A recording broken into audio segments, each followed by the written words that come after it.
கனியாகிய இயேசுவும் ஆசீர்வதிக்கப்பட்டவரே.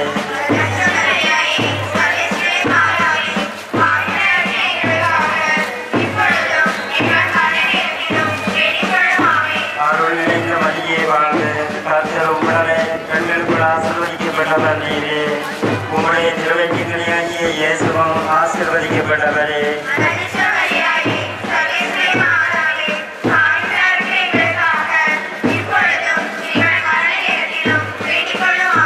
அருள் நிறைந்த மரியே வாழ்க, கர்த்தர் உம்முடனே, பெண்களுக்குள் ஆசீர்வதிக்கப்பட்டவர் நீரே. உம்முடைய திருவயிற்றின் கனியாகிய இயேசுவும் ஆசீர்வதிக்கப்பட்டவரே.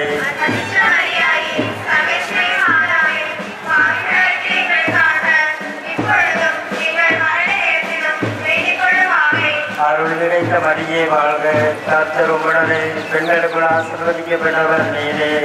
உம்முடைய திருவயிற்றின் கனியாகிய இயேசுவும் ஆசீர்வதிக்கப்பட்டவரே.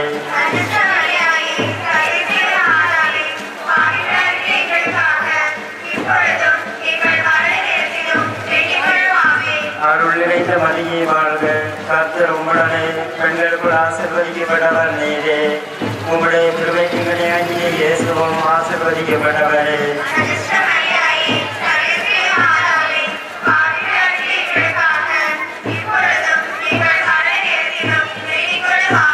அருள் நிறைந்த மரியே வாழ்க, கர்த்தர் உம்முடனே, பெண்களுக்குள் ஆசீர்வதிக்கப்பட்டவர் நீரே. உம்முடைய திருவயிற்றின் கனியாகிய இயேசுவும் ஆசீர்வதிக்கப்பட்டவரே.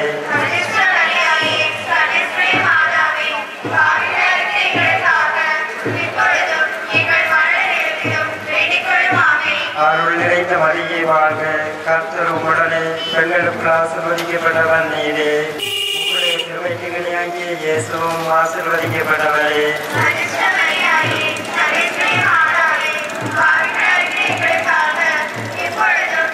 சகல ஆத்மாக்களையும் சேஷமாய் உமது இரக்கம் யார் யாருக்கு தேவையோ அவர்களை மோட்சத்தில் கூட்டி கேட்கிறோம். இயேசுநாதர் பரலோகத்துக்கு ஆரோகணமானதை தியானிப்போமாக.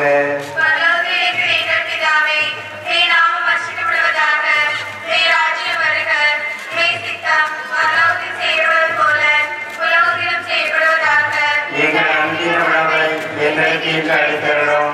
எங்களுக்கு தீமை செய்தவர்களை நாங்கள் கொடுப்பது போல எங்கள் பாவங்களை பொறுத்தருளும். எங்களை சோதனையில் விடாதையும் தீமையிலிருந்து எங்களை வெற்றித் தரணும்.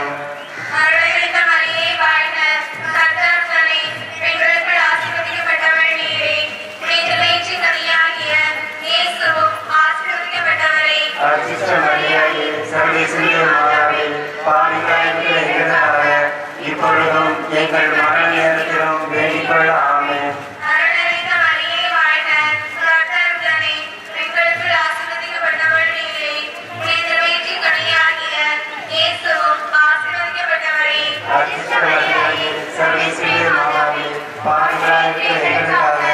இப்பொழுதும் எங்கள் மரண நேரத்திலும் வேண்டிக் கொள்ள. ஆமென்.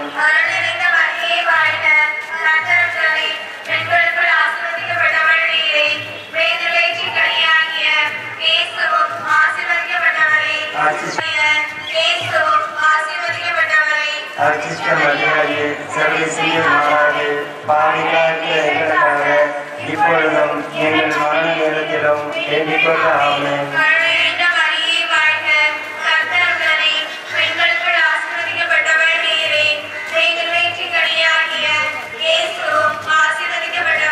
அர்ச்சிஷ்ட மரியாயே, சர்வேஸ்வரிய மாதாவே, பாவிகளாகிய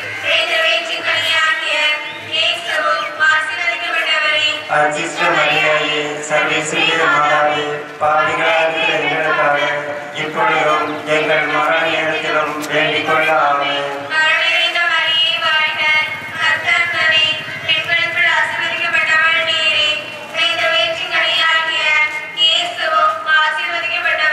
அர்ச்சிஷ்ட மரியாயே, சர்வேஸ்வரிய மாதாவே, பாவிகளாகிய எங்களுக்காக இப்பொழுதும் எங்கள் மரண நேரத்திலும் வேண்டிக் கொள்ள. ஆமென்.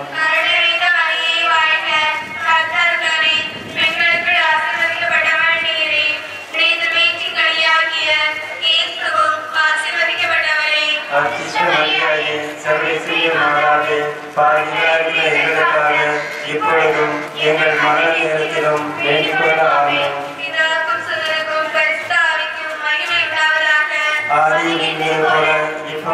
இப்பொழுதும் என்றென்றும் இருப்பதாக ஆமென். ஓ இயேசுவே, எங்கள் பாவங்களை மன்னியும், நாங்கள் நெருப்பிலிருந்து எங்களை காப்பாற்றும்.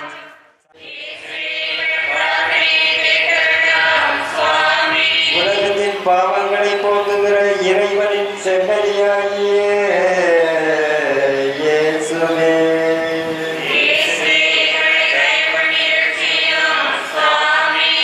சர்வேஸ்வரனுடைய பரிசுத்த மாதாவே, இதோ உம்முடைய சரணமாக ஓடி வந்தோம். எங்கள் அவசரங்களிலே நாங்கள் வேண்டிக் கொள்ளுகிறதற்கு நீர் பாராமுகமாக இராதேயும். ஆசீர்வதிக்கப்பட்டவளும் மோட்சமுடையவளுமாயிருக்கிற நித்திய கன்னிகையே, சகலமான ஆபத்துகளிலே நின்று எங்களை தற்காத்துக் கொள்ளும். இயேசு கிறிஸ்துவினுடைய திருவாக்கு தத்தங்களுக்கு நாங்கள் பாத்திரவான்களாகத்தக்கதாக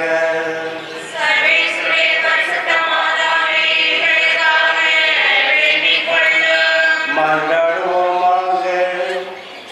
சர்வத்துக்கு அதிபதி கர்த்தாவாகிய நித்திய சர்வேஸ்வரா, அவதரித்த உம்முடைய திருக்குமாரனுக்கு மாதாவான பரிசுத்த கன்னிமரியாளை எங்களுக்கு தாயாகவும் ராக்கினியாகவும் தந்தருளினீரே. உம்முடைய கிருபை வரப்பிரசாதத்தால் மோட்ச அலங்காரியான இந்த பரமநாயகியின் உத்தம புண்ணியங்களை அடியோர்கள் இப்பிரதேசத்தில் சந்திரவராக்கியும் சுமுத்திரையாய் அனுசரித்து உமது பேரின்ப தரிசனையில் அவளுடைய ஆனந்த பாக்கியத்துக்கு பங்காளிகளாகும்படிக்கு எங்கள் மன்றாட்டுக்களையும் எங்கள் அன்புள்ள மாதா எங்களுக்காக செய்யும் மன்றாட்டுக்களையும் கேட்டு எங்களுக்கு அனுக்கிரகம் செய்தருளும். இந்த மன்றாட்டுக்களை எல்லாம் உம்முடைய திருமகனும் எங்கள் ஆண்டவருமாகிய இயேசுநாதருடைய திருமுகத்தை பார்த்து எங்களுக்கு தந்தருளும் சுவாமி. ஆமென். கிறிஸ்து இயேசுவில் பிரியமானவர்களே, பரலோக அன்னையின் பாசமிகு பிள்ளைகளே, இதோ இந்த நாளின் மறையுரை சிந்தனைக்காக இந்த நாளுக்குரிய திருப்பலி வாசகத்தை நாம் செவி கொடுப்போம். யோவான் நற்செய்தி அதிகாரம் 2 இறைவசனங்கள் 1 முதல் 11 முடிய. 3ஆம் நாள் கலிலேயாவில் உள்ள கானாவில் திருமணம் ஒன்று நடைபெற்றது. இயேசுவின் தாயும் அங்கு இருந்தார். இயேசுவும் அவருடைய சீடரும் அத்திருமணத்திற்கு அழைப்பு பெற்றிருந்தனர். திருமண விழாவில் திராட்சை ரசம் தீர்ந்து போகவே இயேசுவின் தாய் அவரை நோக்கி, திராட்சை ரசம் தீர்ந்து விட்டது என்றார். இயேசு அவரிடம், அம்மா, அதை பற்றி நாம் என்ன செய்ய முடியும்? எனது நேரம் இன்னும் வரவில்லையே என்றார். இயேசுவின் தாய் பணியாளரிடம், அவர் உங்களுக்கு சொல்வதெல்லாம் செய்யுங்கள் என்றார். யூதரின் தூய்மை சடங்குகளுக்கு தேவையான 6 கல் தொட்டிகள் அங்கே இருந்தன. அவை ஒவ்வொன்றும் 2-3 குடம் தண்ணீர் கொள்ளும். இயேசு அவர்களிடம், இத்தொட்டிகளில் தண்ணீர் நிரப்புங்கள் என்று கூறினார். அவர்கள் அவற்றை விளிம்பு வரை நிரப்பினார்கள். பின்பு அவர், இப்போது மொண்டு பந்தி மேற்பார்வையாளரிடம் கொண்டு போங்கள் என்று அவர்களிடம் கூறினார். அவர்களும் அவ்வாறே செய்தார்கள். பந்தி மேற்பார்வையாளர் திராட்சை ரசமாய் மாறி இருந்த தண்ணீரை சுவைத்தார். அந்த ரசம் எங்கிருந்து வந்தது என்று அவருக்கு தெரியவில்லை. தண்ணீர் மொண்டு வந்த பணியாளருக்கே தெரிந்திருந்தது. ஆகையால் பந்தி மேற்பார்வையாளர் மணமகனை கூப்பிட்டு, எல்லாரும் நல்ல திராட்சை ரசத்தை முதலில் பரிமாறுவர், யாவரும் விருப்பம் போல குடித்த பின்தான் தரம் குறைந்த ரசத்தை பரிமாறுவர். நீர் நல்ல ரசத்தை இதுவரை பரிமாறாமல் ஏன் வைத்திருந்தீர் என்று கேட்டார். இதுவே இயேசு செய்த முதல் அருமடையாளம். இது கலிலேயாவில் உள்ள கானாவில் நிகழ்ந்தது. இதன் வழியாக அவர் தம் ஆட்சியை வெளிப்படுத்தினார். அவருடைய சீடரும் அவரிடம் நம்பிக்கை கொண்டனர். கிறிஸ்து இயேசுவில் பிரியமானவர்களே, பொது வாசிக்க கேட்ட நற்செய்தி பகுதியிலே ஒரு மிகப்பெரிய விசுவாச உண்மை புதைந்து கிடப்பதை இந்த நாளிலே நாம் தெரிந்து கொள்ளவிருக்கிறோம். ஆம் பிரியமானவர்களே, விண்ணையும் மண்ணையும் படைத்த பிதாவாகிய இறைவனை பற்றிய உண்மைகள் இந்த கானாவூர் திருமண நிகழ்ச்சியிலே பொதிந்து கிடக்கின்றன. முதலாவதாக பார்க்கிறோம், கானாவூர் திருமண வீட்டிலே 6 காலியான கல் தொட்டிகள் இருந்தன. இந்த 6 கல் தொட்டிகள் எதை சுட்டிக்காட்டுகின்றன என்றால், படைப்பின் தொடக்கத்திலே இறைவன் இந்த உலகை படைப்பதற்கு எடுத்துக்கொண்ட 6 நாட்களை சுட்டிக்காட்டுகிறது. இந்த 6 கல் தொட்டிகளும் காலியாக இருக்கின்றன என்றால், தொடக்க நூலிலே நாம் பார்க்கிறோம், கடவுள் இவ்வுலகை படைப்பதற்கு முன்பாக இந்த உலகமானது வெறுமையாக இருந்தது. ஆம் பிரியமானவர்களே, கடவுள் இவ்வுலகை படைப்பதற்கு முன்பாக இந்த உலகம் வெறுமையாக இருந்தது என்பதை சுட்டிக்காட்டுவதற்காகத்தான் 6 கல் தொட்டிகள் காலியாக இருந்தன. அதன் பிறகு நம் ஆண்டவர் இயேசு கிறிஸ்து காலியாக இருக்கின்ற அந்த கல் தொட்டிகளை தண்ணீரினால் நிரப்பச் சொல்கிறார். அது எதை சுட்டிக்காட்டுகிறது என்றால், தொடக்க நூலிலே நாம் பார்க்கிறோம், நீர்த்திரளின் மீது கடவுளின் ஆவியானவர் அசைவாடி கொண்டிருந்தார். தண்ணீர் நிரப்பப்பட்ட அந்த கல் தொட்டி எதை சுட்டிக்காட்டுகிறது என்றால், படைப்பின் தொடக்கத்தின் முதல் பகுதியை சுட்டிக்காட்டுகிறது. அங்கே நீர்த்திரள் இருந்தது, வெறுமையாக இருந்தது என்று பார்க்கிறோம். அதன் பிறகு நீர்த்திரள் இருந்தது, அந்த நீர்த்திரளின் மீது கடவுளின் ஆவியானவர் அசைவாடி கொண்டிருந்தார். அதன் பிறகு அந்த நீரால் நிரப்பப்பட்ட கல் தொட்டிகள் திராட்சை ரசமாக மாறியதை பார்க்கிறோம். படைப்பின் தொடக்கத்தில் இருந்த அந்த 6 நாட்களிலும் கடவுள் படைக்கின்ற அந்த தொழிலை முடித்தவுடனேயே தன் படைத்த உலகத்தையெல்லாம் பார்த்து மிகவும் நல்லதென கண்டார் என்று சொல்லப்பட்டிருக்கிறது. அது எதை சுட்டிக்காட்டுகிறது என்றால், கானாவூர் திருமண வீட்டிலே பந்தி மேற்பார்வையாளரிடம் அவருடைய பார்வைக்கு சுவைப்பதற்காக கொடுக்கப்பட்ட அந்த திராட்சை ரசமானது மிகவும் நல்ல திராட்சை ரசமாக இருந்தது. பந்தி மேற்பார்வையாளர் திராட்சை ரசத்தை நல்ல ரசமாக பார்க்கிறார். படைப்பின் மேற்பார்வையாளரான நம் கடவுள் இந்த உலகம் படைக்கப்பட்ட இறுதி 6வது நாளிலே தான் படைத்தவை அனைத்தும் மிகவும் நல்லதென காண்கிறார்.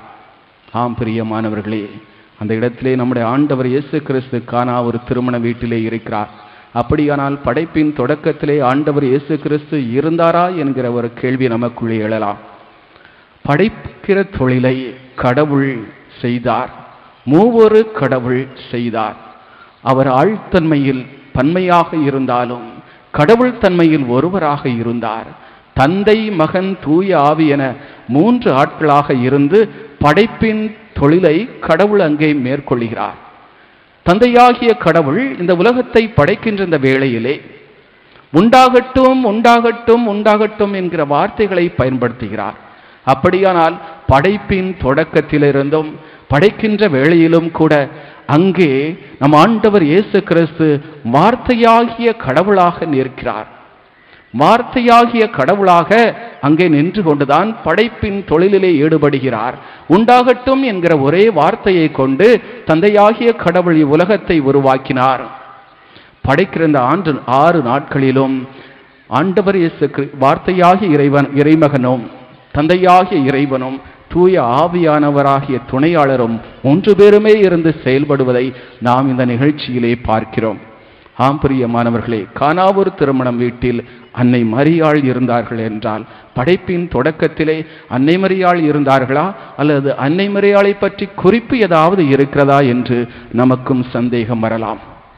ஆம் பிரியமானவர்களே, தொடக்க நூலின் முதல் அதிகாரத்தில் பார்க்கிறோம், அன்னை மரியாளை பற்றிய மறைமுகமான குறிப்பு இருக்கிறது. கானாவூர் திருமண வீட்டிலே அன்னை மரியாள் எப்போது சீனுக்குள் வருகிறார்கள், முன் வந்து நிற்கிறார்கள் என்றால், அந்த திருமண வீட்டில் குறை ஏற்படுகிற போது, அந்த திருமண வீட்டிலே குறை எதுவும் இல்லாத வேளையிலே திருமண வீட்டிற்கு முன் வந்து அன்னை மரியாள் நிற்கவில்லை. மாறாக அந்த வீட்டில் குறை ஏற்படுகின்ற போது, நிறைவில் இருந்து குறைவு வருகின்ற போது அந்த குறையை நிவர்த்தி செய்வதற்காக அன்னை மரியாள் நிற்கிறார்கள். ஆம் பிரியமானவர்களே, நன்றாக வாழ்ந்து கொண்டிருந்த ஆதி பெற்றோருடைய வாழ்க்கையிலே, நிறைவாழ்வை சுவைத்து கொண்டிருந்த ஆதி பெற்றோருடைய வாழ்க்கையிலே அலகையின் காரணமாக ஒரு குறை வந்தபோது அங்கே அன்னை மரியாளை பற்றிய குறிப்பு சொல்லப்பட்டிருக்கிறது. பின்னர் ஆண்டவராகிய கடவுள் அலகையை நோக்கி, உன் வித்துக்கும் அந்த பெண்ணின் வித்துக்கும் பகைமையை உருவாக்குவோம். அந்த பெண்ணின் வித்து உன்னை நசுக்கும் என்று தொடக்க நூலில் சொல்லப்பட்டிருப்பது அன்னை மரியாளை குறித்து. இந்த ஏதேன் தோட்டத்திலே குறை ஏற்பட்ட போது அன்னை மரியாள் அங்கு வருகின்றார்கள், பெண்ணாக வருகின்றார்கள். கானாவூர் திருமண வீட்டில் குறை ஏற்படுகின்ற போது இயேசுவின் தாயாக வந்து நிற்கிறார்கள். இதைத்தான் விண்ணையும் மண்ணையும் படைத்த இறைவனை விசுவசிக்கிறேன் என்பதற்கு இன்றைய நற்செய்தி பகுதி நமக்கு சுட்டி காட்டுகிற மிக பிரமாண்டமான ஒரு உண்மை. ஆம் பிரியமானவர்களே, நம் கடவுள் படைக்கின்ற கடவுள். அவர் விண்ணையும் மண்ணையும் படைக்கின்ற கடவுள். இந்த உலகத்தை கடவுள் படைத்தார். இந்த உலகம் கடவுளால் படைக்கப்பட்டது. இந்த உலகம் நல்லதென கண்டார் என்றால் இந்த உலகம் கடவுளுடைய நன்மைத்தனத்தினால் நிரம்பி இருக்கிறது. இந்த உலகமானது அழகுமிக்கதாக இருக்கிறது, விந்தைகள் மிகுந்த உலகமாக இருக்கிறது, வியப்புக்குரிய உலகமாக இருக்கிறது என்றால் அதற்கு காரணம் கடவுள் உலகை படைத்த காரணத்தினால். கடவுள் வெறும் கடவுளாக நிற்கவில்லை, படைப்பாளியாக இங்கே சுட்டி காட்டப்படுகிறார். படைக்கின்ற இறைவன் நம் இறைவன், உருவாக்குகின்ற இறைவன் நம்முடைய இறைவன், உலகுக்கு புத்துயிர் கொடுக்கின்ற இறைவன் நம் இறைவன், அழிக்கின்ற இறைவன் அல்ல. அழிவை கொண்டு வருவது கடவுள் அல்ல. இந்த உலகத்திற்கு அழிவையும் தீமையும் கொண்டு வருவது கடவுள் அல்ல. ஆனால் கடவுள் இந்த உலகத்திற்கு தீமை வருகின்ற வேளையிலும் அழிவு வருகின்ற வேளையிலும் அவற்றை அனுமதிக்கிறார். அழிவு யாரிடமிருந்து வருகிறது? யோவான் நற்செய்தியிலே பார்க்கிறோம், திருடுவதற்கும் கொல்வதற்கும் அழிப்பதற்கும் அன்றி திருடன் வேறு எதற்கும் வருவதில்லை என்று சொல்லப்பட்டிருக்கிறது. அப்படியானால் இந்த உலகத்திற்கு அழிவு வருவது திருடன் மூலமாக வருகிறது. இங்கே திருடன் என்று சுட்டி காட்டப்படுவது அலகையை சுட்டி காட்டுகிறது, சாத்தானை சுட்டி காட்டுகிறது. இரண்டாவதாக, இந்த உலகிற்கு அழிவு வருகிறது என்றால் மனிதனுடைய சுயநல போக்கும் மனிதனுடைய ஆணவ போக்கினாலும் இந்த உலகம் அழிந்து கொண்டிருக்கிறது, இந்த உலகிற்குள் அழிவு வந்து கொண்டிருக்கிறது. ஆம் பிரியமானவர்களே, நன்மைத்தனத்தின் ஊற்றாகிய இறைவன் தான் படைத்த அந்த அழகுமிக்க உலகத்தை அழிக்க மாட்டார். தான் செய்த கலைத்திறன்மிக்க இந்த உலகத்தை தனது கையால் அழிக்க மாட்டார். இதுதான் படைக்கின்ற இறைவனிடம் காணப்படுகின்ற முக்கியமான பண்பு.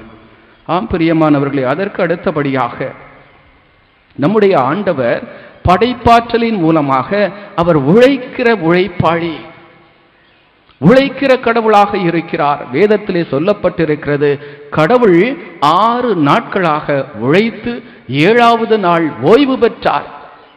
கடவுள் உழைக்கிற கடவுள் என்றால் அவர் உழைப்பை மதிக்கக்கூடிய கடவுள். ஆதி பெற்றோருக்கு உழைப்பை கொடுக்கிற கடவுள் அந்த உழைப்பை ஆசீர்வாதமாக மாற்றி கொடுக்கிறார். மனிதனை ஆசீர்வதிப்பதற்கு உழைப்பை ஒரு கருவியாக பயன்படுத்துகிறார். உழைக்கின்ற மனிதர்கள் கடவுளுடைய படைப்பாற்றலின் பங்காளிகளாக இருக்கிறார்கள். உழைப்பை கடவுள் மேன்மை மிக்கதாக கருதுகிறார். ஆம் பிரியமானவர்களே, நம்முடைய நற்செய்தியின் ஒரு பகுதியிலே பார்க்கிறோம், நம்முடைய ஆண்டவர் இயேசு கிறிஸ்து உழைப்பின் மாண்பையும் மேன்மையும் தாலந்து உவமையிலே சுட்டி காட்டியிருக்கிறார். தாலந்து உவமையில் 5 பெற்றவர் இருந்தார், 2 பெற்றவர் இருந்தார், 1 பெற்றவர் இருந்தார். 5 பெற்றவர் மேலும் 5 ஈட்டினார், 2 பெற்றவர் மேலும் 2 ஈட்டினார், 1 பெற்றவரோ அதை புதைத்து வைத்தார். 5 பெற்றவரும் 2 பெற்றவரும் உழைப்பாளிகள், உழைப்பின் மூலமாக வாழ்க்கையில் முன்னுக்கு வர ஆசைப்படக்கூடியவர்கள், உழைப்பின் மூலமாக இந்த உலகை மேன்மைப்படுத்த அவர்கள் விரும்பக்கூடியவர்கள். தங்கள் உழைப்பின் மூலமாக அவர்கள் இந்த உலகத்திற்கு புதுவாழ்வு தரக்கூடியவர்கள். அவர்களை பார்த்து நம் ஆண்டவர் இயேசு கிறிஸ்து அந்த நற்செய்தியிலே என்ன சொல்லுகிறார்? சின்னஞ்சிறிய காரியத்தில் நம்பிக்கைக்குரியவராக நீ இருக்கின்ற காரணத்தினால் பெரியவற்றிற்கு உன்னை அதிபதியாக்குவேன், உன் தலைவனுடைய மகிழ்ச்சியில் பங்கு கொள் என்கிறார். உழைக்கிறவர்கள் மட்டும்தான் கடவுளுடைய மகிழ்ச்சியிலேயே பங்கேற்க முடியும். உழைக்கிறவர்கள் மட்டும்தான் கடவுளால் உயர்த்தப்பட முடியும். உழைக்கும் கரங்கள் தான் கடவுளுடைய ஆசீர்வாதத்தை நிறைவாக பெற முடியும். ஆம் பிரியமானவர்களே, உழைக்கின்ற நம் கடவுள் இந்த நாளிலே நம்மை சுட்டி காட்டுவது நாமும் உழைப்பாளிகளாக இருக்க வேண்டும். பிறருடைய உழைப்பில் வாழக்கூடாது, பிறரை சுரண்டி வாழக்கூடாது, உண்மையோடும் நேர்மையோடும் உழைக்க வேண்டும் என்பதைத்தான் இன்றைய இந்த பகுதி நமக்கு சுட்டி காட்டுகிறது. ஆம் பிரியமானவர்களே, அடுத்தபடியாக நம்முடைய கடவுளை அவர் தந்தையாகிய கடவுள், விண்ணையும் மண்ணையும் படைத்த இந்த படைப்பாளியாகிய கடவுள், உழைப்பாளியாகிய இந்த கடவுள் தந்தையாகிய கடவுளாக நாம் பார்க்கிறோம். தந்தையாகிய கடவுள் என்றால் அந்த கடவுளுக்கும் நமக்கும் நெருங்கிய உறவு இருக்கிறது என்பதை சுட்டிக்காட்டுகிறது. யோவான் நற்செய்தியிலே 1வது அதிகாரத்திலே 17வது வசனத்திலே பார்க்கிறோம், அவர் மீது நம்பிக்கை வைக்கும் அனைவருக்கும், கடவுள் மீது நம்பிக்கை வைக்கும் அனைவருக்கும் கடவுளின் பிள்ளைகளாகும் உரிமை கொடுக்கப்படுகிறது. கடவுளை நம்புகிறவர்களுக்கு, கடவுள் மீது நம்பிக்கை வைக்கிறவர்கள் கடவுளுடைய பிள்ளைகளாகிறார்கள். ரோமேயருக்கு எழுதிய திருமுகத்திலே நாம் வாசிக்கிறோம், தூய ஆவியானவர் மூலமாக நாம் கடவுளின் உரிமை பிள்ளைகளாகிறோம். ஆம் பிரியமானவர்களே, ஒரு குடும்பத்தை எடுத்துக்கொள்வோமானால் இந்த குடும்பத்திலே கணவனும் மனைவியும் எப்போது தந்தையும் தாயும் ஆகிறார்கள். ஒரு குடும்பத்திலே கணவனும் மனைவியுமாக இருக்கக்கூடியவர்கள் எப்போது தந்தையும் தாயுமாக மாறுகிறார்கள்?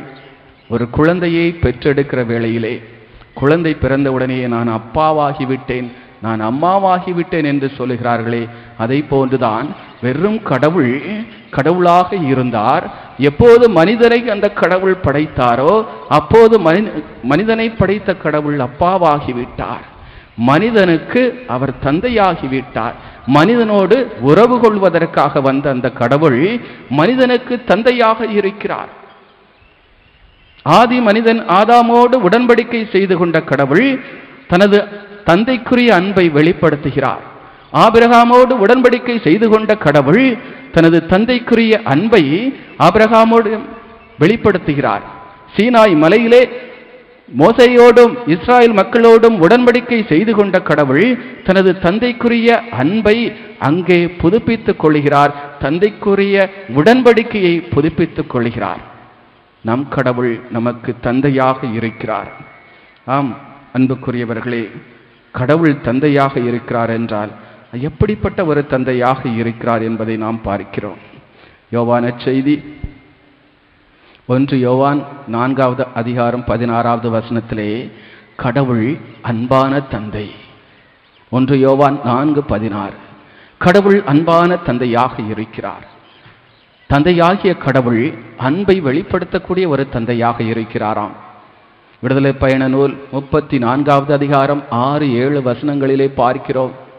மோசேயிடம் ஆண்டவர் கூறுகிறார், ஆண்டவராகிய ஆண்டவர் அவர் ஆண்டவர், அவர் பேரன்பும் பேரிரக்கமும் மிகுந்தவர், நீடிய பொறுமையுள்ளவர், நம்பிக்கைக்குரியவர், 1000 தலைமுறை வரைக்கும் தனது இரக்கத்தின் உடன்படிக்கை வெளிப்படுத்தக்கூடிய ஒரு கடவுள். விடுதலை பயண நூலிலே தன்னை இஸ்ராயல் மக்களுக்கு வெளிப்படுத்தக்கூடிய கடவுள் ஒரு அன்பை வெளிப்படுத்தக்கூடிய தந்தையாக சுட்டிக்காட்டப்படுகிறார். அன்பை வெளிப்படுத்தக்கூடிய அந்த கடவுள் நன்மைத்தனத்தின் ஊற்றாகிய கடவுளாக இருக்கிறார். யாக்கோபு 1வது அதிகாரம் 17வது வசனத்திலே பார்க்கிறோம், நல்ல கொடைகள் அனைத்தும் ஒளியின் பிறப்பிடமான விண்ணக தந்தையிடமிருந்து வருகிறது. இந்த உலகத்தில் நல்ல காரியங்கள் நடக்கிறது என்றால், நன்மைகள் நிறைவாக நடைபெறுகிறது என்றால் விண்ணக கடவுளிடமிருந்து வருகிறது என்பதை யாக்கோபு சுட்டிக்காட்டுகிறார். அன்பே உருவான கடவுள் அவர் நன்மை செய்யக்கூடிய கடவுளாக இருக்கிறார். மனிதனுடைய வாழ்க்கையிலே எது நடந்தாலும் மனிதனுடைய நன்மைக்காகவே அதை அனுமதிக்கிறார். ரோமையருக்கு எழுதிய திருமுகம் 8வது அதிகாரம் 28வது வசனத்திலே பார்க்கிறோம், கடவுள் தாம் அன்பு கொண்டிருப்பவர்கள் மீது அவர்களுடைய நன்மைக்காகவே எல்லாவற்றையும் அனுமதிக்கிறார்.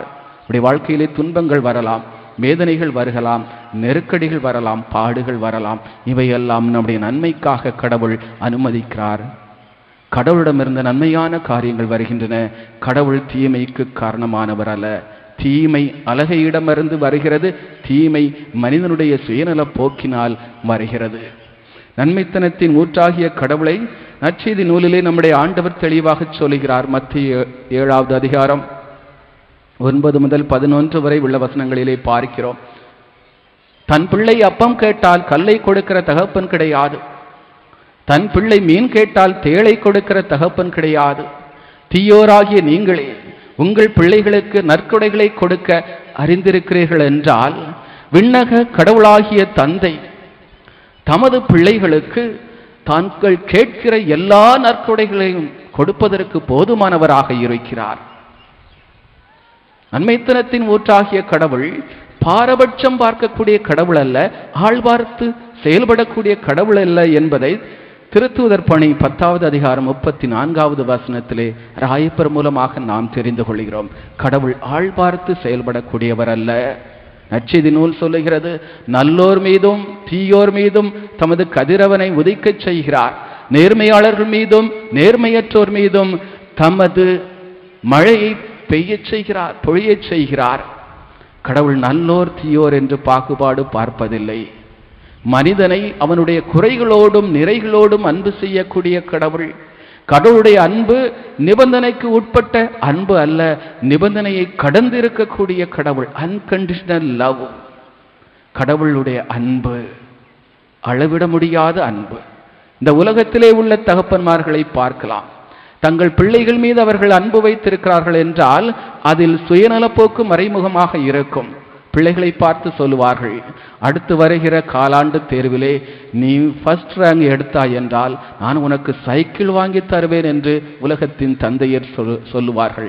அதாவது நீ நல்லவனாக மதிப்பிடப்படுவது உனது படிப்பை பொறுத்து இருக்கிறது என்பதை சொல்வார்கள். அது நிபந்தனைக்கு உட்பட்ட ஒரு அன்பு.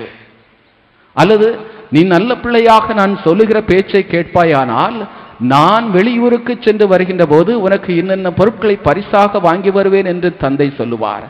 நாம் நல்ல பிள்ளையாக இருக்கும்போது நம் பெற்றோர்கள் நம் மீது அதிகமான அன்பை செலுத்துவார்கள்.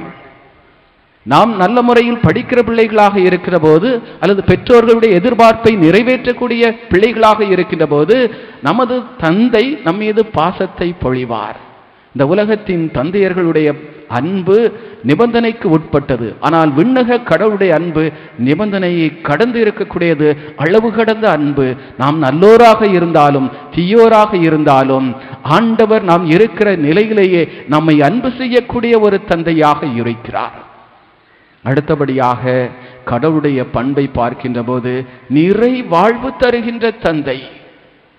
நம்முடைய வாழ்க்கையிலே எந்த குறைகளும் இருக்கக்கூடாது, நம்முடைய வாழ்க்கையிலே எந்தவித வேதனைகளும் பாடுகளும் துயரங்களும் இருக்கக்கூடாது என்பதை விரும்புகிற தந்தை. யோவான் நற்செய்தி 10வது அதிகாரம் 10வது வசனம் இதை சுட்டிக்காட்டுகிறது. என்னுடைய ஆடுகள் வாழ்வு பெறும் பொருட்டு, அந்த வாழ்வை நிறைவாகவே பெரும் பொருட்டே நான் வந்தேன் என்று சொல்லுகிறார். நிறைவாழ்வின் தந்தை என்பதை நம்முடைய ஆண்டவர் இயேசு கிறிஸ்துடைய புதுமை மூலமாக நாம் தெரிந்து கொள்ளலாம். ஆண்டவர் இயேசு கிறிஸ்து 5 அப்பத்தையும் 2 மீன்களையும் 5000 பேருக்கு உணவாக கொடுத்த பிறகு மீதம் இருக்கின்ற அப்பங்களை 12 கூடைகள் நிறைய எடுத்தார்களாம். அதாவது கடவுள் படைக்கின்ற கடவுளாக இருக்கின்ற போது அவர் நிறைவாகவே எதையும் கொடுப்பார். கஞ்சத்தனமுள்ள கடவுள் அல்ல, நிறைவாக கொடுக்கக்கூடிய கடவுள் என்பதைத்தான் இந்த உவமை நமக்கு சுட்டி காட்டுகிறது. எனக்கு பிரியமானவர்களே, கடவுள் நிறைவாழ்வை கொடுக்கிறார் என்பதை எசையா 66வது அதிகாரம் 12வது வசனத்திலே சொல்கிறார். ஆறு போல் நிறைவாழ்வு பாய்ந்தோடச் செய்வேன். குறைவற்ற வாழ்வை நமக்கு கொடுக்கிற கடவுள்தான் நம் தந்தை, விண்ணக தந்தை, குறைவற்ற வாழ்வை கொடுக்கக்கூடியவர். அடுத்தபடியாக நம்முடைய கடவுள் எத்தகைய தந்தையாக இருக்கிறாராம்? மன்னித்து திருத்துகின்ற ஒரு தந்தையாக இருக்கின்றார். பிள்ளைகள் தவறு செய்கின்ற வேளையிலே அவர்களை கண்டிக்கிற ஒரு தகப்பனாகவும், அதே வேளையிலே அவர்கள் தவறுகளை மன்னிக்கிற ஒரு தகப்பனாகவும் நம் ஆண்டவர் நம் கடவுள் இருக்கிறார் என்பதை வேதத்திலே பார்க்கிறோம். ஆம், எனக்கு பிரியமானவர்களே, நம்முடைய கடவுளுடைய இவ்வளவு மாண்புமிக்க குணத்தை நாம் ஊதாரி மைந்தனுடைய ஓமையிலே பார்க்கிறோம். தவறு செய்த அந்த மகன் திரிந்து வருகின்ற வேளையிலே அவனை மன்னிக்கிறார். மன்னித்து அவனை ஏற்றுக்கொள்ளுகிற ஒரு கடவுள். இதைத்தான் வேதத்திலே பல்வேறு பகுதியிலே மன்னிக்கிற கடவுளுடைய மாண்பை நாம் பார்க்க முடியும். எசேக்கியேல் 33வது அதிகாரம் 11வது வசனம். எசேக்கியேல் 33வது அதிகாரம் 11வது வசனம். அதே எசேக்கியேல் 18 முதல் 22 வரை உள்ள வசனங்களை பார்த்தோமானால், தீயோர் சாக வேண்டும் என்பது எனக்கு விருப்பமல்ல, மாறாக தீயோர் தங்கள் தீய வழியிலிருந்து விலகி என்னிடம் திரும்பி வர வேண்டும் என்பதையே நான் விரும்புகிறேன் என்று சொல்கிறார். பாவிகள் சாக வேண்டும் என்பதை கடவுள் விரும்புவதில்லை, மாறாக பாவிகள் மனம் திரும்பி வாழ வேண்டும் என்பதை கடவுள் விரும்புகிறார். எனக்கு அன்பானவர்களே, கடவுள் நம்மை தண்டிக்கிற கடவுள் அல்ல, மாறாக அவர் நம்மை கண்டிக்கிற ஒரு கடவுளாக சுட்டிக்காட்டப்படுகிறார். பிள்ளைகள் தவறு செய்கின்ற வேளையிலே பெற்றோர்கள் கண்டிப்பார்கள். இதைத்தான் நீதிமொழிகளிலே பார்க்கிறோம். பிள்ளாய், கடவுள் உன்னை தண்டித்து திருத்துவதை வேண்டாம் என்று ஒதுக்கிவிடாதே. ஒரு தகப்பன் தனது பிள்ளையை கண்டித்து திருத்துவது போல கடவுள் உன்னை கண்டித்து திருத்துகிறார். கடவுள் யார் மீது அன்பு கொண்டிருக்கிறாரோ அவர்களை கண்டிக்கிறார். கண்டிப்பு என்பது கடவுளுடைய அன்பை வெளிப்படுத்தக்கூடியதாக இருக்கிறது. யோபு 5வது அதிகாரம் 17-18 வசனங்களிலே பார்க்கிறோம். இதோ கடவுள் திருத்தும் மனிதர் பேறு பெற்றோர். ஆகவே வல்லவரின் கண்டிப்பை வெறுக்காதீர். காயப்படுத்தினாலும் கட்டுப்போடுபவர் அவரே, அடித்தாலும் ஆற்றுகின்ற கை அவரதே. எபிரேயர் 12:7 பார்க்கிறோம். திருத்தப்படுவதற்காக துன்பங்களை தாங்கிக் கொள்ளுங்கள். கடவுள் உங்களை தம் பிள்ளைகளாக நடத்துகிறார். தந்தை தண்டித்து திருத்தாத பிள்ளை உண்டோ? நம் கடவுள் கண்டிக்கிற கடவுள். அவருடைய கண்டிப்பு தான் நமக்கு தண்டனை. எதற்காக? நாம் திருந்துவதற்காக. இவ்வாறு மன்னிக்கிற கடவுள், நம்மை திருத்துகின்ற கடவுள் என்பதை நமது விண்ணக கடவுளை பற்றி தெரிந்து கொள்கிறோம். இவர் மன்னிக்கிற ஒரு தந்தை. மேலுமாக இன்னொரு காரியத்தையும் பார்க்கிறோம். கடவுள் பேரிரக்கமும் நீதியும் கொண்ட கடவுள். கடவுள் இரக்கமுள்ள கடவுள், அதே வேளையிலே அவர் நீதியின் கடவுளாகவும் இருக்கிறார். நீதியின் கடவுள் என்பதை எசையா 30:18 பார்க்கிறோம். ஆதலால் உங்களுக்கு கருணை காட்ட ஆண்டவர் காத்திருப்பார், உங்களுக்கு இரங்குமாறு எழுந்தருள்வார், ஏனெனில் ஆண்டவர் நீதியின் கடவுள். பழைய ஏற்பாட்டிலே 2 அரசர்களுடைய வாழ்க்கையை மூலமாக நாம் தெரிந்து கொள்ள முடியும். ஒரு அரசன் இஸ்ரேலிலே மாபெரும் வீரனாக இருந்தான். இஸ்ரேல் மக்களுக்கு வெற்றி மேல் வெற்றியை கொண்டு வந்தவன். அந்த அரசன் ஒரு குறிப்பிட்ட சூழலில் ஒழுக்கக்கேடான ஒரு பாவம் செய்து கொலை குற்றத்திற்கு ஆளான வேளையிலே ஆண்டவருடைய இறையடியார் வந்து அவரை கண்டிக்கிறார். இந்த அரசன் தாவீது ஒழுக்கக்கேடான ஒரு வாழ்க்கை வாழ்ந்து கொலை குற்றத்திற்கு ஆளானவனாக இருந்தான். அரசன் என்கின்ற காரணத்தினால் தான் செய்த குற்றங்கள் வெளி உலகத்துக்கு தெரியாது என்று அவன் தனக்குள்ளே ஒரு திருப்தியோடு இருந்தான். அந்த வேளையில் தான் நாத்தான் இறைவாக்கினர் வருகிறார். நாத்தான் இறைவாக்கினர் தாவீது அரசனிடம் வந்து ஒரு நிகழ்ச்சியை சொல்லுகிறார். ஒரு செல்வந்தர் ஒருவர் இருந்தார். அவருக்கு ஏகப்பட்ட ஆடு மாடுகள் இருந்தன. அவருடைய வீட்டின் அருகிலே குடியானவன் ஒருவன் இருந்தான். அவனுக்கு ஒரே ஒரு ஆடு மட்டும் இருந்தது. அதை தன் மகளை போல வளர்த்து வந்தான். தன் உணவில் அதற்கு பங்கு கொடுத்தான், தன் படுக்கையிலே அதற்கு பங்கு கொடுத்தான், தன் பிள்ளையை போல வளர்த்து வந்தான். இந்த செல்வந்தன் ஒரு நாள் இவனுக்கு விருந்துக்கு ஒரு ஆள் வருவான். தன் வீட்டிற்கு விருந்துக்கு வந்திருப்பவனுக்கு விருந்து கொடுப்பதற்காக இந்த ஏழை குடியானவனுடைய வீட்டில் உள்ள ஆட்டுக்குட்டியை எடுத்து அந்த விருந்தாளிக்கு உணவாக கொடுத்து விட்டான். இவன் தண்டனைக்குரியவனா என்று நாத்தான் அரசன் தாவீதிடம் கேட்கிறான். உடனடியாக அரசன் எழுந்து, இத்தகைய தீய செயலை செய்யக்கூடியவன் நிச்சயமாக சாக வேண்டும் என்று சொல்லுகிறான். அதற்கு நாத்தான் சொல்லுகிறார், அந்த மனிதன் வேறு யாருமல்ல, நீதான் என்கிறார். நீ கடவுளுக்கு எதிராக குற்றம் செய்திருக்கிறாய் அல்லவா என்று நாத்தான் தாவீது அரசனுடைய குற்றத்தை சுட்டிக்காட்டுகின்ற வேளையிலே அவர் உடனடியாக மனம் வருந்தி, என் ஆண்டவருக்கு எதிராக நான் பாவம் செய்து விட்டேன் என்று மனவருத்தப்படுகிறார். அங்கு கடவுள் தாவீதுடைய வாழ்க்கையிலே இரக்கத்தின் கடவுளாக வந்தார். எவரொருவர் தனது பாவங்களுக்காக மனம் வருந்துகிறாரோ, எவரொருவர் தனது பாவத்திற்காக மனம் வருந்தி திருந்த முயற்சிக்கிறாரோ, அவருடைய வாழ்க்கையிலே நீதியின் கடவுளாக வரமாட்டார். ஏனென்றால் கடவுளுடைய நீதியின்படி நாம் அனைவரும் தண்டனைக்குரியவர்களாக இருக்கிறோம். மனம் திரும்பக்கூடியவருடைய வாழ்க்கையிலே கடவுள் இரக்கத்தின் கடவுளாக வருவார். ஆனால் அதே வேளையிலே இன்னொரு அரசனை பார்க்கிறோம். ஆகாபு என்கிற அரசன் சமாரியாவின் அரசனாக இருக்கிறார். இவன் நாபோத்து என்கிற ஒரு ஏழை குடியானவனுடைய திராட்சை தோட்டத்தை அபகரிக்க ஆசைப்பட்டான். நாபோத்திடம் சென்று ஆகாபு அரசன் கேட்கிறான், உனது திராட்சை தோட்டத்தை எனக்கு விற்றுவிடு, உனது திராட்சை தோட்டத்திற்குரிய விலையை 2 மடங்காக நான் தருகிறேன், அந்த திராட்சை தோட்டத்தை நான் கீரை கொல்லையாக்க விரும்புகிறேன், கீரை தோட்டமாக்க விரும்புகிறேன் என்று சொல்லுகிறான். நாபோத்து சொல்லுகிறான், என் மூதாதையர் எனக்கு கொடுத்த இந்த திராட்சை தோட்டத்தை நான் விற்க முன்வரவில்லை என்று சொல்லுகிறான். நாபோத்து தனது திராட்சை தோட்டத்தை தனக்கு விற்கவில்லையே என்கிற மனவேதனையோடு அரண்மனைக்கு திரும்புகிற இந்த ஆகாபு அரசன் உண்ணவும் முடியவில்லை, உறங்கவும் முடியவில்லை, துடிதுடித்து போகிறான். இவனது பரிதாப நிலையை கண்ட இவன் மனைவி ஈசபெல் சொல்லுகிறாள், உடனடியாக நாபோத்திடமிருந்து இந்த தோட்டத்தை நிச்சயமாக நான் உனக்கு பெற்றுத் தருவேன் என்று சவால் விடுகிறாள்.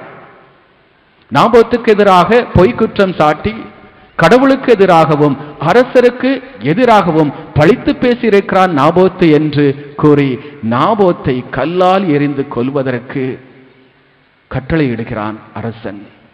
நாபோத் கல்லால் எறிந்து கொல்லப்படுகிறான். அவன் கொல்லப்பட்ட இடத்திலே நாபோத்துடைய இரத்தத்தை நாய்கள் வந்து நக்குகின்றன. அப்போது ஆண்டவருடைய இறைவாக்கினர் எலியா வருகிறார். நாபோத்திடம் வந்து சொல்லுகிறார், ஆகாபு அரசனிடம் வந்து எலியா சொல்லுகிறார், நீ செய்தது குற்றம், நீ கொலை குற்றம் செய்திருக்கிறாய், நாபோத்துடைய சொத்தை அபகரித்துக் கொண்டாய், 2 குற்றங்களை நீ செய்திருக்கிறாய், நீ மிக கொடூரமானவன் என்று சொல்லுகின்ற வேளையிலே ஆகாபு அரசன் நாபோத்தை பார்த்து, கலகக்காரனே, நீ என் குற்றத்தை கண்டுவிட்டாயோ என்று சொல்லுகிறான். நான் பாவம் செய்து விட்டேனே என்று அவன் சொல்லவில்லை. ஆண்டவருடைய இறைவாக்கினர் என்ன சொன்னார் தெரியுமா? நாபோத்து எந்த இடத்தில் கொலை செய்யப்பட்டு அவனுடைய இரத்தத்தை நாய்கள் வந்து நக்கினவோ அதே இடத்தில் உனது இரத்தமும் சிந்தப்படும், உனது இரத்தத்தை நாய்கள் வந்து நக்கும் என்று சொன்னார். அது அவ்வாறே நிகழ்ந்தது. ஆகாபு மன்னனுடைய வாழ்க்கையிலே கடவுள் இரக்கத்தின் கடவுளாக வரவில்லை. ஆகாபுடைய வாழ்க்கையில் அவர் நீதியின் கடவுளாக வந்து ஆகாபை தண்டித்தார். ஆனால் தாவீதுடைய வாழ்க்கையிலே அவர் இரக்கத்தின் கடவுளாக வந்தார். கடவுளுடைய இரக்கம் என்பது தனது பாவங்களுக்காக மனம் வருந்தக்கூடியவர்களுக்கு நிறைவாக கிடைக்கும். தான் செய்வது தவறையல்ல என்று தனது குற்றங்களை நியாயப்படுத்தி கடவுளோட மன்னிப்பு கேட்காதவர்களுக்கு கடவுள் நீதியின் கடவுளாக வருவார், நடுவராக வருவார். ஆம் பிரியமானவர்களே, கடவுள் நீதியின் தந்தை, கடவுள் பேரிரக்கத்தின் தந்தை. அடுத்தபடியாக கடவுள் உடனிருக்கும் தந்தை. விவிலியம் சுட்டிக்காட்டக்கூடிய கடவுள் உடனிருக்கக்கூடிய தந்தை. இஸ்ராயல் மக்களுடைய வாழ்க்கையிலே இதை நாம் தெள்ளத் தெளிவாக பார்க்கலாம். விடுதலை பயண நூலிலே பார்வோனின் அடிமைத்தலையில் சிக்குண்ட இஸ்ராயல் மக்கள் கதறுகிறார்கள், கண்ணீர் வடிக்கிறார்கள்.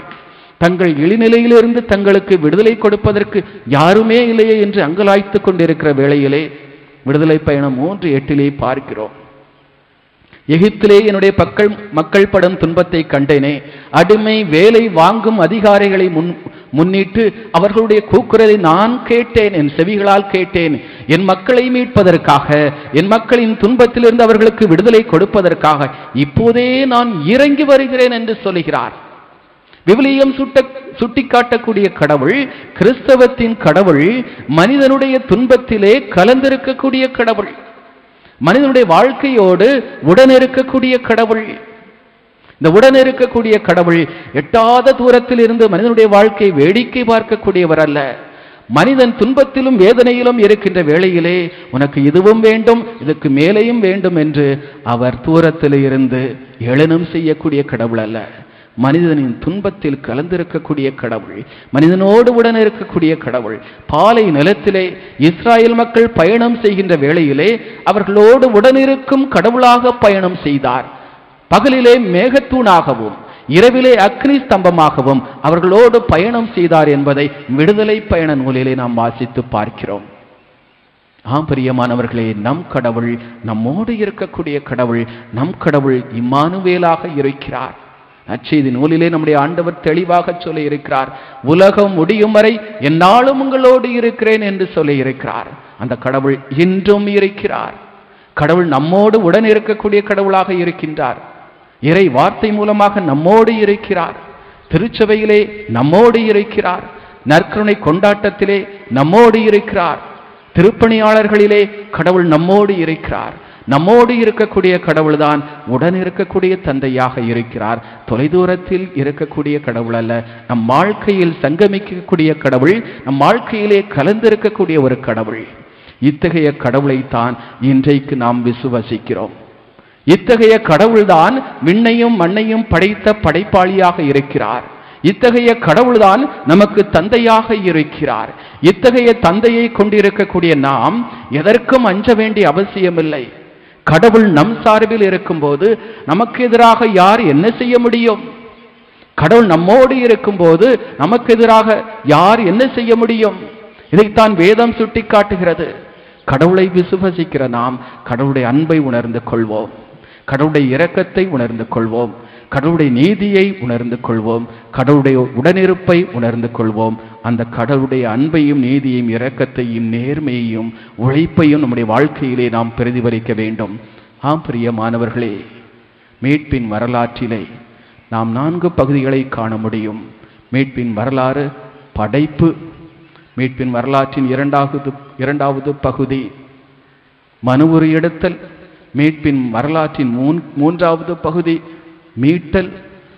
மீட்பின் வரலாற்றின் 4வது பகுதி 2வது வருகை. படைப்பின் போது தொடக்க நூலிலே அன்னை மரியாள் சுட்டி காட்டப்பட்டிருக்கிறார்கள். படைப்பில் அன்னை மரியாள் வருகிறார்கள். மனுவுரு எடுக்கும் போது அன்னை மரியாள் வருகிறார்கள். அன்னை மரியாள் மூலமாக மனுவுரு எடுக்கிறார் நம் ஆண்டவர் இயேசு கிறிஸ்து. மீட்பின் போது, ஆண்டவருடைய பாடுகளின் போது, மரணத்தின் போது, உயிர்ப்பின் போது, விண்ணேறி சென்ற போதும் அன்னை மரியாள் வருகிறார்கள். பெந்தகோஸ்தை பெருவிழாவிலே பரிசுத்த ஆவியானவருடைய வருகையிலும் அன்னை மரியாள் இருக்கிறார்கள். அன்னை மரியாளுடைய தலைமையிலே சிதறுண்ட சீடர்கள் ஒன்று சேர்கிறார்கள். அப்படியானால் படைப்பின் தொடக்கத்தில் அன்னை மரியாள் சுட்டி காட்டப்படுகிறார்கள். மனுவுரு எடுக்கும் போதும் அன்னை மரியாள் வருகிறார்கள். மீட்கிற காரியத்திலும் அன்னை மரியாள் வருகிறார்கள். ஆண்டவர் இயேசு கிறிஸ்துவின் இரண்டாவது வருகையின் போதும் அன்னை மரியாள் நிச்சயமாக வருவார்கள். 2வது வருகையின் போது நம்முடைய ஆண்டவர் இரக்கத்தின் கடவுளாக வரமாட்டார். 2வது வருகையின் போது நம் ஆண்டவர் நடுவராக வருவார். 2வது வருகையின் போது அவர் நீதியின் கடவுளாக வருவார். ஆனால் அன்னை மரியாள் நம் ஆண்டவர் இயேசு கிறிஸ்து நீதியின் அரியணையில் இருக்கின்ற வேளையிலே ஆண்டவர் இயேசு கிறிஸ்துவின் அருகில் நின்று கொண்டு தனது பிள்ளைகளுக்காக, உலக மாந்தர் அனைவருக்காக மடிப்பீச்சை கேட்டு இரக்கத்தின் தாயாக நிற்பார்கள். இது நமது விசுவாசம். இது கத்தோலிக்க விசுவாசம். பிரியமானவர்களே, ஏக பரிசுத்த கத்தோலிக்க திருச்சபை நமக்கு கற்றுத்தருகிற விசுவாச உண்மை, விண்ணையும் மண்ணையும் படைத்த பிதாவாகிய கடவுளை விசுவசிக்கிறேன். இந்த விசுவாசம் நமது வாழ்வாகட்டும். இறைவன் நம்மை நிறைவாக ஆசீர்வதிப்பார். ஆமென்.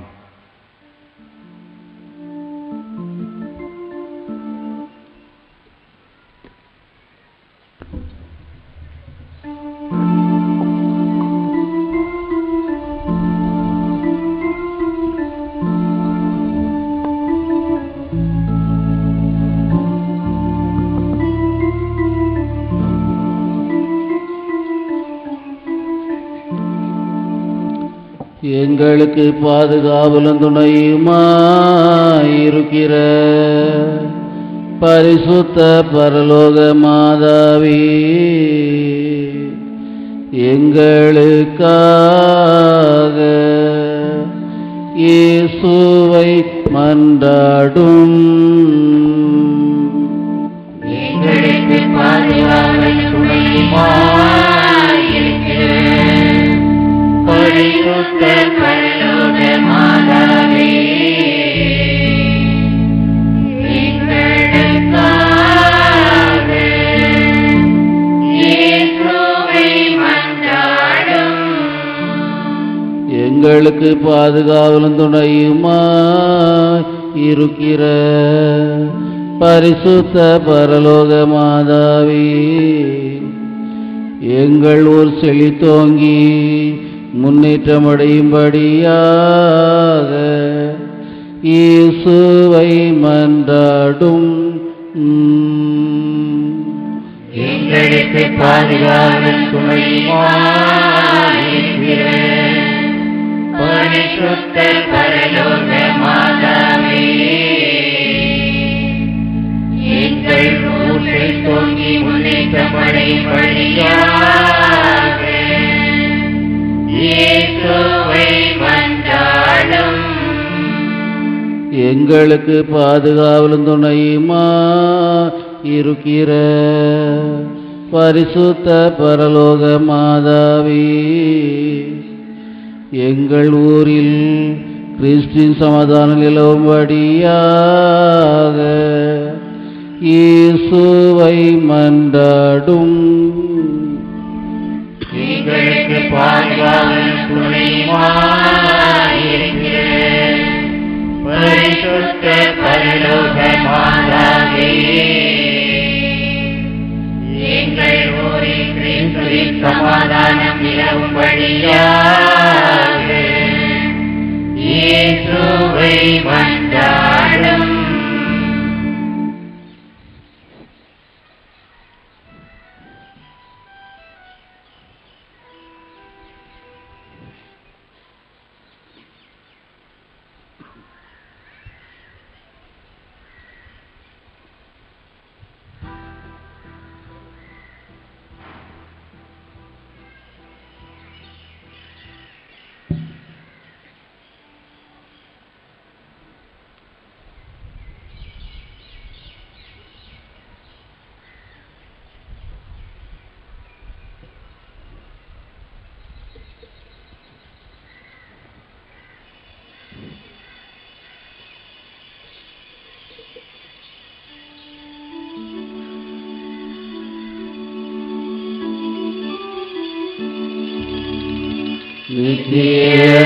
துதிக்குரிய பரிசுத்த பரமதிவ்ய நற்கருணைக்கு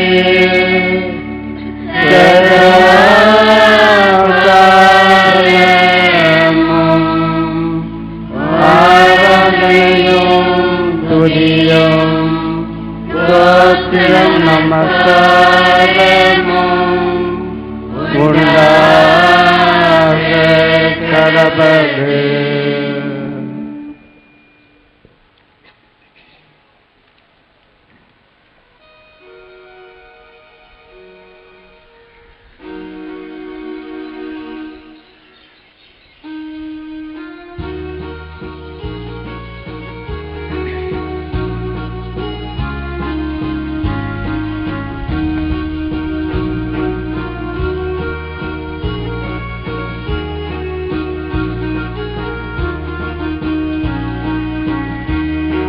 தாயும் தந்தையும் ஆனவா, தீயாக இருந்தாலும் அழைத்தவா, உயிராயம் வாழவே உறவாய் உணவாய் என்னில்வா.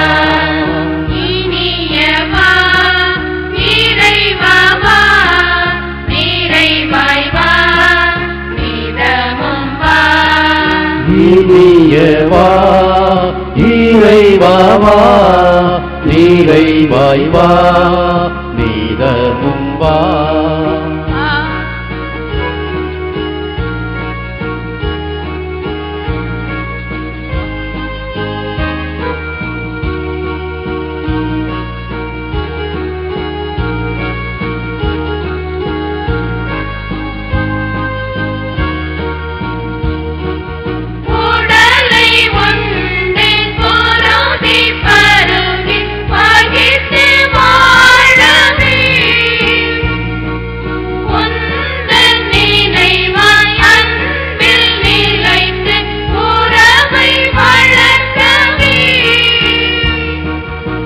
உடலை உண்டு கூடி பருகி பகிர்ந்து வாழவே உந்த நினைவாய் அன்பில் நிலைத்து உறவை வளர்க்கவே எல்லாம் நீயாக வேண்டும், என் இதயம் உனதாக வேண்டும். எல்லாம் நீயாக வேண்டும், என் இதயம் உனதாக வேண்டும். இனியவா இறைவாவா நிறைவாய் வா நிலவும் வா. இனியவா இறைவாவா நிறைவாய் வா நிலவும் வா.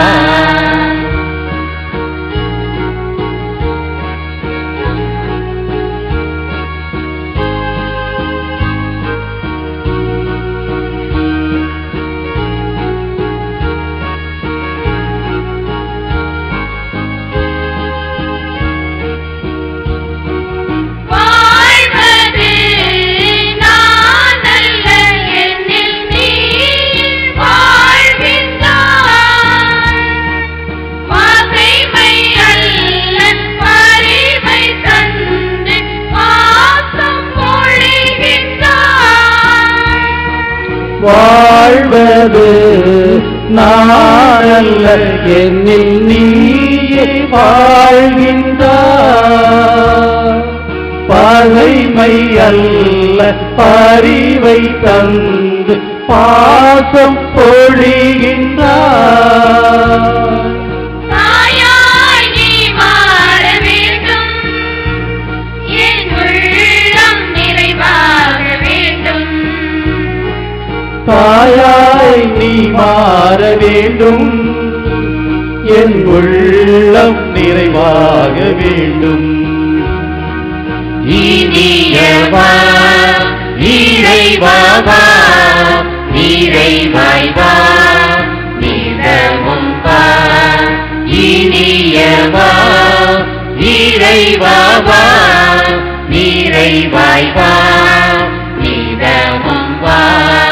தாயும் தந்தையும் ஆனவா செய்யாத எனை நாடும் அணைத்தவா. உயிராயம் வாழவே உறவாய் உணவாய் என்னில் வா. இனியவா இறைவாவா நிறைவாய் வா நிலவும் வா. இனியவா இறைவாவா நிறைவாய் வா நிலவும் வா. உலகோர்க்கு சத்தியத்தை தெளிவிக்கிற நித்திய ஞானமாகிய திவ்ய இயேசுவே, அத்தியந்த தாழ்ச்சி வினயத்துடனே தேவநீரை ஸ்துதித்து ஆராதிக்கிறேன். அடியோர்கள் தேவநீருக்கு துரோகம் செய்ததற்கு காரணமான மனம் பொருந்திய மூடத்தனமுள்ள அறியாமைக்கு பரிகாரமாக தேவரீரிடத்தில் மிகுந்த ஞான பிரகாசம் பெற்ற ஞானாதிக்க ரெண்டும் சம்மனசுக்கள் தேவரீரை புகழ்கிற மேலான தியானத்தை உமக்கு ஒப்பு கொடுக்கிறேன் சுவாமி. நித்திய துதிக்குரிய பரிசுத்த பரமதிவ்ய நற்கருணைக்கு சதா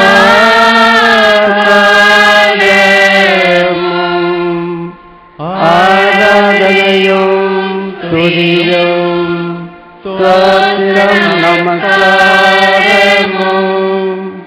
உண்டாக கடவது.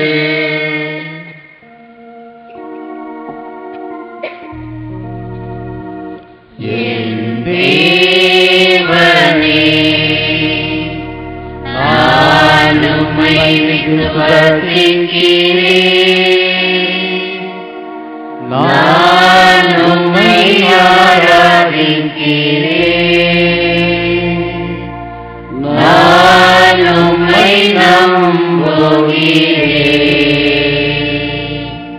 நான் உம்மை நேசிக்கிறேன்.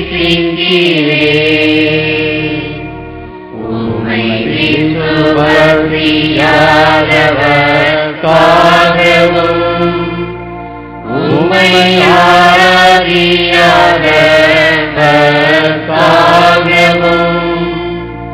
உம்மை நம்பாதவர்க்காகவும்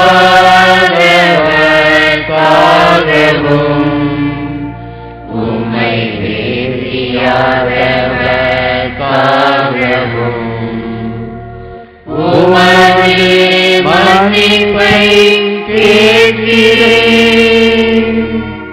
உமது மன்னிப்பை கேட்கிறேன்.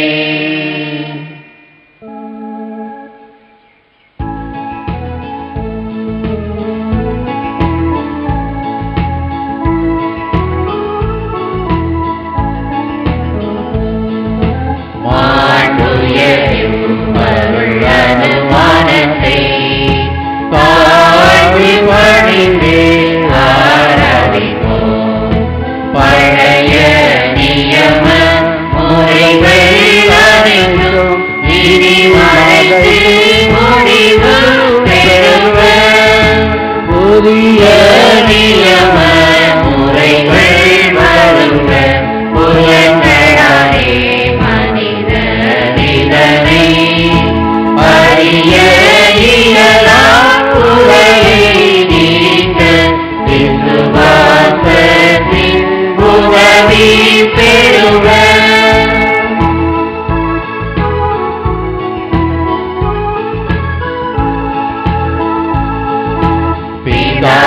பிதாவர்க்கும் சுதனிவர்க்கும் புகழ்ச்சியோடே வெற்றியாகும்.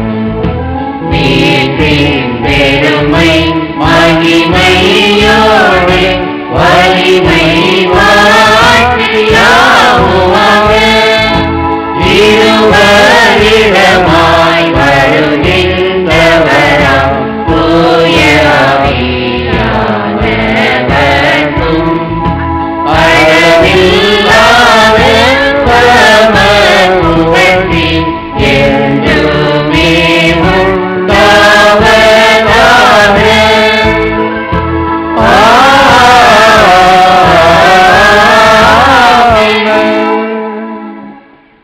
மன்றாடுவோமாக. இறைவா, இந்த வியப்புக்குரிய திருவருட்சாதனத்திலே உம்முடைய திருப்பாடுகளின் நினைவை எங்களுக்கு விட்டு சென்றீரே. உமது திருவுடல் திரு ரத்தம் இவற்றின் மறைபொருளை வணங்கும் நாங்கள் உம்மீட்பின் பலனை இடைவிடாமல் அனுபவிக்க அருள் புரியுமாறு உம்மை மன்றாடுகின்றோம். என்றென்றும் வாழ்ந்து ஆட்சி செய்கின்றவர் நீரே.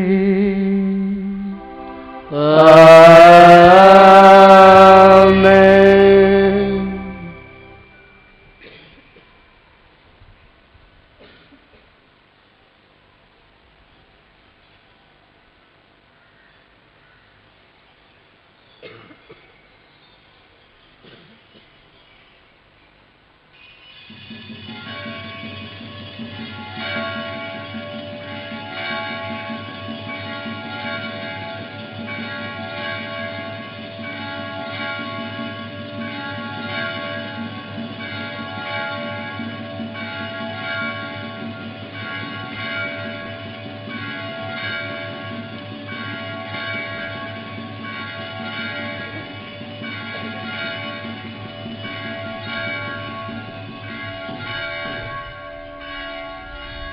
இன்று நற்கருணை ஆசிரியர் சேவிக்கின்ற குடும்பங்களின் நலன்களுக்காகவும் திருப்பயணிகளின் குடும்ப நலன்களுக்காகவும் இறைவா உம்மை மன்றாடுகிறோம்.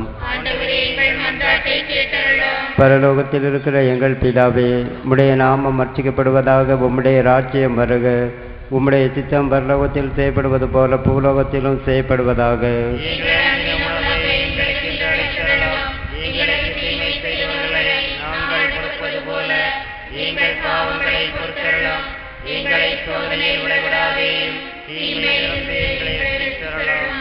அருள் நிறைந்த மரியே வாழ்க, கர்த்தர் உம்முடனே, பெண்களுக்குள் ஆசீர்வதிக்கப்பட்டவர் நீரே.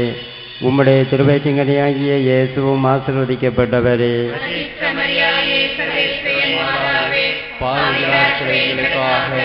இப்பொழுதும் எங்கள் மரண நேரத்திலும் வேண்டிக் கொள்ளும். ஆமென். பிதாவுக்கும் சுதனுக்கும் பரிசுத்த ஆவிக்கும் மகிமை உண்டாவதாக.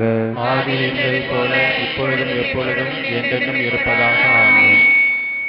அருமையான மகளே, ஒரு வருத்தமான ஒரு செய்தி.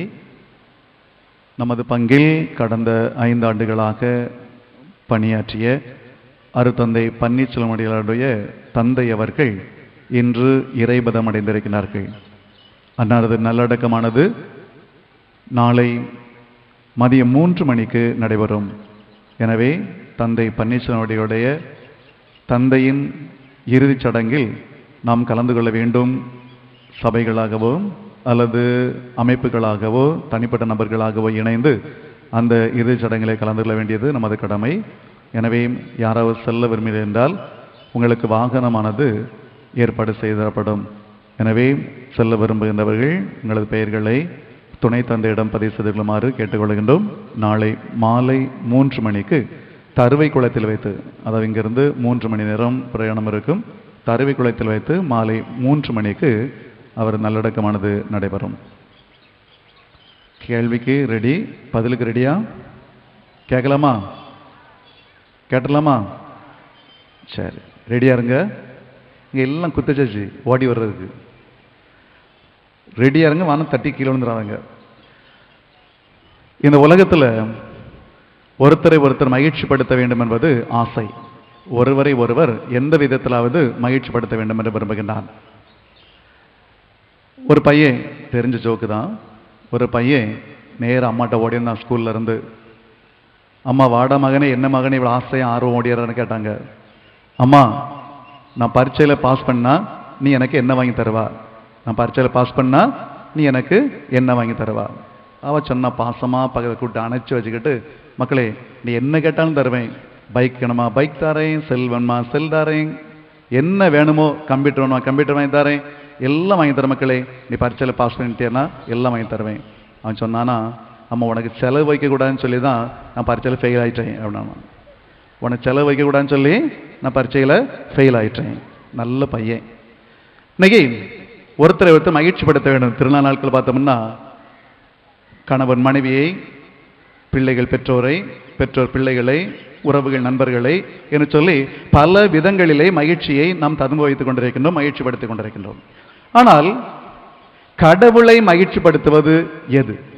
கடவுளை யார் மகிழ்ச்சிப்படுத்துவார்கள் என்பதுதான் இந்த கேள்வி. இதை சொன்னீங்கன்னா உங்களை நான் 100 ரூபா தந்து மகிழ்ச்சிப்படுத்துவேன். கடவுளை மகிழ்ச்சிப்படுத்துபவர் யார்?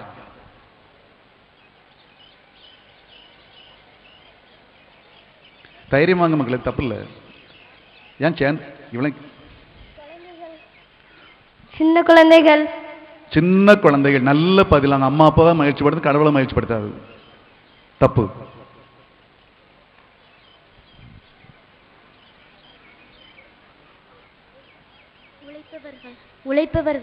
உழைப்பவர்கள் என்பது சரியான பதில். எனவே அவர்களுக்கு 100 ரூபாய் இப்பொழுது வழங்கப்படுகின்றது. வாழ்த்துக்கள்.